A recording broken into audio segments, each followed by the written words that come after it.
കൊടുക്കാം കേരള പോലീസിന് ഒരു കയ്യടി. മൂർച്ചയുള്ള കത്തിയേക്കാൾ മൂർച്ചയുള്ള തന്റെ മുല കൊണ്ടൊരുത്തിയൊരുത്തനെ കുത്തിക്കൊന്നിട്ട് ദിവസങ്ങൾ 4-5 കഴിഞ്ഞു.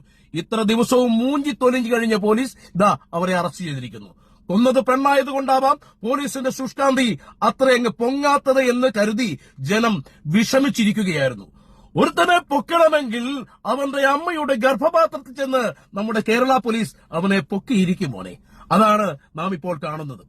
നാളേത് നാടേത് എന്നറിയാത്തൊരു പെണ്ണ് അയ്യോ എന്നെ പീഡിപ്പിച്ച എന്നൊരു പരാതി കൊടുത്തപ്പോൾ ഇരുളിന്റെ മറവിൽ 16 ആളിന്റെ ബലത്തിൽ രാഹുൽ മാങ്കൂട്ടത്തിനെ പൊക്കി അകത്തിട്ടത് നമ്മളെല്ലാം കണ്ടതാണ്.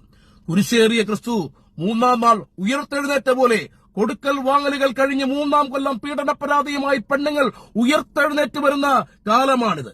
അപ്പോൾ എത്ര പെട്ടെന്നാണ് നമ്മുടെ പോലീസിന്റെ നീതിബോധം ഇങ്ങനെ ഉദ്ധരിച്ചുയർന്നത്, ഇല്ലെങ്കിൽ ഉയരുന്നത്.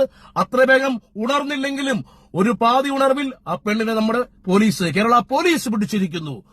ഒരു പിഴച്ച പെണ്ണിന്റെ പുഴുവരിച്ച മനസ്സിന്റെ വൈകൃതത്തിൽ ഒരു പ്രാണനാണ് പിടഞ്ഞു തെറിച്ചു പോയത്.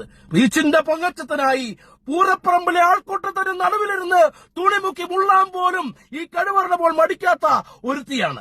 അത് ക്ലോസപ്പിൽ ഒപ്പിയെടുത്ത് പോസ്റ്റ് ചെയ്യാൻ മടിക്കാത്ത ഒരു പെണ്ണെന്ന് പറയുന്ന വർഗം റീച്ചാണ് അവൾക്കെല്ലാം. അത് അവൾക്ക് രതിമൂർച്ച, കാണുന്ന ജനത്തിന് അനന്തമൂർച്ച. ശരീരത്തിൽ അടിഞ്ഞുകൂടിയിരിക്കുന്ന കൊഴുപ്പ് വീണ്ടും കൊഴുത്ത് കഴച്ചു കയറുമ്പോൾ അവൾ ഇനിയും മൊബൈൽ ഫോണുമായി ഇനിയും ഇറങ്ങും.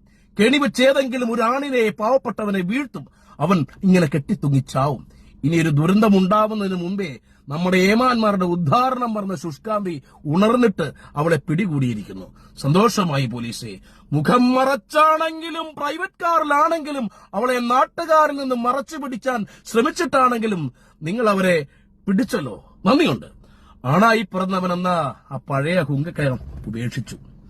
ഇപ്പോൾ ആണായി പോയല്ലോ എന്ന ഗതികേടിൽ വിഷമിച്ചിരുന്നപ്പോൾ ആ കള്ളക്കഴവരുടെ മോളോട് ഇനിയെങ്കിലും ചോദിക്കാം, ഞങ്ങളെ കൊല്ലാതിരിക്കാൻ പറ്റുമോ?